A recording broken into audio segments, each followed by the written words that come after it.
Teacher eligibility test TET प्रमाण पत्र को जीवन भर के लिए वैध बनाया गया। केंद्र सरकार ने 2011 से पूर्वव्यापी प्रभाव से शिक्षक पात्रता परीक्षा टीचर्स एलिजिबिलिटी टेस्ट टेट योग्यता प्रमाण पत्र की वैधता अवधि 7 वर्ष से बढ़ाकर आजीवन कर दी है। मुख्य बिंदु। शिक्षा मंत्री के अनुसार यह एक सकारात्मक कदम है जो शिक्षण क्षेत्र में करियर बनाने के इच्छुक उम्मीदवारों के लिए रोजगार के अवसरों में वृद्धि करेगा। अब संबंधित राज्य सरकारें और केंद्र शासित प्रदेश उन उम्मीदवारों के लिए नए सिरे से टेट प्रमाण पत्र जारी करने या जारी करने के लिए कार्रवाई करेंगे जिनकी 7 साल की अवधि पहले ही समाप्त हो चुकी है। पृष्ठभूमि। यह निर्णय राष्ट्रीय शिक्षक शिक्षा परिषद national council for teacher education NCTE के 11 फरवरी 2011 के दिशा निर्देशों में बदलाव करेगा, जिसमें प्रावधान है कि टेट राज्य सरकारों द्वारा आयोजित किया जाएगा और टेट पास प्रमाण पत्र की वैधता टेट पास करने की तारीख से 7 वर्ष थी। शिक्षक पात्रता परीक्षा टेट क्या है? टेट उस व्यक्ति के लिए एक आवश्यक योग्यता है जो स्कूलों में शिक्षक के रूप में कार्य करना चाहता है। पहले टेट पास सर्टिफिकेट की वैधता 7 साल होती थी, जिसे अब जीवन भर के लिए बढ़ा दिया गया है। एक प्रमाण पत्र प्राप्त करने के लिए कोई व्यक्ति इस परीक्षा में कितने प्रयास कर सकता है, इस पर कोई प्रतिबंध नहीं है। टेट प्रत्येक राज्य द्वारा अलग अलग आयोजित किया जाता है, जबकि केंद्रीय टीईटी या सीटीईटी केंद्रीय माध्यमिक शिक्षा बोर्ड सीबीएसई द्वारा आयोजित किया जाता है। अमेरिका का ईगल एक्ट क्या है? अमेरिका के हाउस ऑफ रिप्रेजेंटेटिव्स ने रोजगार आधारित ग्रीन कार्ड पर प्रति देश की सीमा को खत्म करने के लिए कानून को फिर से पेश किया है। इस कानून को ईगल एक्ट कहा जाता है और इसे भारतीय आईटी पेशेवरों को लाभ पहुंचाने के लिए पेश किया गया था जो दशकों से ग्रीन कार्ड के लिए इंतजार कर रहे हैं। ईगल एक्ट 2021 क्या है? ईगल एक्ट को equal access to green cards for legal employment act भी कहा जाता है। यह रोजगार आधारित अप्रवासी वीजा पर प्रति देश 7% की सीमा को समाप्त करने का प्रस्ताव करता है। यह परिवार प्रायोजित वीजा पर प्रति देश 7% की सीमा को बढ़ाकर 15% करने का भी प्रयास करता है। यह भारतीयों की कैसे मदद करेगा? मौजूदा सीमा के कारण असाधारण योग्यता वाले भारत जैसे बड़ी आबादी वाले देश से एक व्यक्ति जो अमेरिकी अर्थव्यवस्था में योगदान कर सकता है और रोजगार पैदा कर सकता है, छोटे देश से कम योग्यता वाले व्यक्ति के पीछे इंतजार कर रहा है। इस प्रकार यह नया कानून भारतीय पेशेवरों के लिए प्रतीक्षा समय को कम करेगा। अमेरिका में भारतीय प्रवासी। भारत से अमेरिका में आप्रवासन 19वीं शताब्दी की शुरुआत में शुरू हुआ, जब भारतीय अप्रवासी पश्चिमी तट के साथ समुदायों में बसने लगे। वे मूल रूप से कम संख्या में पहुंचे, लेकिन 20वीं शताब्दी के मध्य में नए अवसरों के खुलने के बाद जनसंख्या में वृद्धि हुई। 2019 तक 2.7 मिलियन से अधिक भारतीय अप्रवासी अमेरिका में रहते हैं। भारतीय अप्रवासी अमेरिका में विदेशी मूल की आबादी का 16% हिस्सा हैं। इस प्रकार वे मैक्सिको के बाद देश में दूसरा सबसे बड़ा अप्रवासी समूह हैं। भारत ने लॉन्च किया mission innovation clean tech exchange.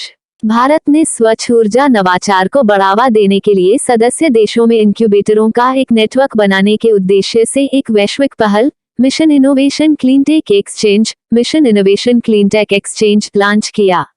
मुख्य बिंदु। इस मिशन को वर्चुअली चिली द्वारा आयोजित innovating to net zero summit 2021 में लॉन्च किया गया।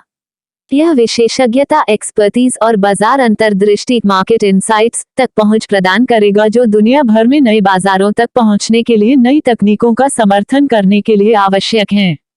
कुल मिलाकर 23 सरकारों ने भाग लिया, जिनमें से भारत ने त्वरित कार्रवाई के लिए नई योजनाएं शुरू की और नवाचार के एक दशक का नेतृत्व किया ताकि यह स्वच्छ ऊर्जा अनुसंधान, विकास और प्रदर्शन में दुनिया भर में निवेश को नेविगेट कर सके। मिशन का उद्देश्य स्वच्छ ऊर्जा को दशकों तक किफायती, आकर्षक और सुलभ बनाने के उद्देश्य से और पेरिस समझौते और शुद्ध शून्य उत्सर्जन की दिशा में कार्रवाई को आगे बढ़ाने के उद्देश्य से यह मिशन शुरू किया गया है। Mission innovation 2.0 mission innovation 2.0 mission innovation 2.0 वैश्विक पहल का दूसरा चरण है, जिसे संयुक्त राष्ट्र जलवायु सम्मेलन 2015 में पेरिस समझौते के साथ शुरू किया गया है। सदस्य देश वैश्विक सार्वजनिक निवेश और सहयोग के 90% से अधिक के लिए जिम्मेदार हैं, ताकि सबसे कठिन वैश्विक जलवायु चुनौती को दूर करने के लिए प्रौद्योगिकियां प्रदान की जा सकें। लक्ष्य प्राप्त करने में प्रौद्योगिकियां कैसे महत्वपूर्ण हैं? आज उपलब्ध प्रौद्योगिकियों के आधार पर 2050 तक राष्ट्रीय और वैश्विक जलवायु लक्ष्यों को प्राप्त करने के लिए वैश्विक उत्सर्जन में आधी कटौती की आवश्यकता है। लेकिन उपलब्ध प्रौद्योगिकियां बड़े पैमाने पर उपयोग के लिए पर्याप्त, प्रभावी और सस्ती नहीं हैं, जैसे स्वच्छ हाइड्रोजन, उन्नत बैटरी भंडारण और शून्य उत्सर्जन ईंधन। इस प्रकार मिशन इनोवेशन 2.0 क्षेत्र विशिष्ट मिशनों के माध्यम से सार्वजनिक निजी कार्रवाई और निवेश को प्रेरित करेगा। यह स्वच्छ ऊर्जा नवाचार के विकास को बढ़ावा देगा। संयुक्त राष्ट्र ने जारी की UN decade on ecosystem restoration. संयुक्त राष्ट्र पर्यावरण कार्यक्रम यूएनईपी और संयुक्त राष्ट्र के खाद्य और कृषि संगठन फाओ ने 2021-2030 के लिए UN decade on ecosystem rest मुख्य निष्कर्ष। इस रिपोर्ट के अनुसार दुनिया जलवायु परिवर्तन, प्रकृति के नुकसान और प्रदूषण के 3 गुना खतरे का सामना कर रही है। इसलिए दुनिया को अगले दशक में कम से कम 1 अरब निम्नीकृत डिग्रेडेड हेक्टेयर भूमि चीन के आकार के बराबर को बहाल करने की अपनी प्रतिबद्धता को पूरा करना चाहिए। इस रिपोर्ट के अनुसार देशों को महासागरों के लिए भी इसी तरह की प्रतिबद्धताओं को पूरा करने की आवश्यकता है। इस प्रकार बड़े पैमाने पर पारिस्थितिकी तंत्र के पतन और जैव विविधता के नुकसान को रोकने के लिए अकेले संरक्षण प्रयास अपर्याप्त हैं। वैश्विक स्थलीय बहाली लागत ग्लोबल टेरेस्ट्रियल रेस्टोरेशन कॉस्ट्स। इस रिपोर्ट का अनुमान है कि समुद्री पारिस्थितिक तंत्र को बहाल करने की लागत को छोड़कर वैश्विक स्थलीय बहाली की लागत 2030 तक प्रति वर्ष $200 बिलियन होगी। इस बहाली रेस्टोरेशन में निवेश किया गया प्रत्येक $1 आर्थिक लाभ में $30 तक का लाभ दे सकता है। किन पारिस्थितिक तंत्रों को तत्काल बहाली की आवश्यकता है? वन, खेत, जंगल, घास के मैदान, सवाना, शहरी क्षेत्र, पहाड़, पीटलैंड, मीठे पानी और महासागरों जैसे पारिस्थितिक तंत्र को तत्काल बहाली की आवश्यकता है। पारिस्थितिकी तंत्र की बहाली पर संयुक्त राष्ट्र दशक UN decade on ecosystem restoration. पारिस्थितिकी तंत्र की बहाली पर संयुक्त राष्ट्र दशक 2021-2030 ने दुनिया भर में पारिस्थितिक तंत्र के संरक्षण और पुनरुद्धार का आह्वान किया है। इसका उद्देश्य पारिस्थितिक तंत्र के क्षरण को रोकना और वैश्विक लक्ष्यों को प्राप्त करने के लिए उन्हें पुनर्स्थापित करना है।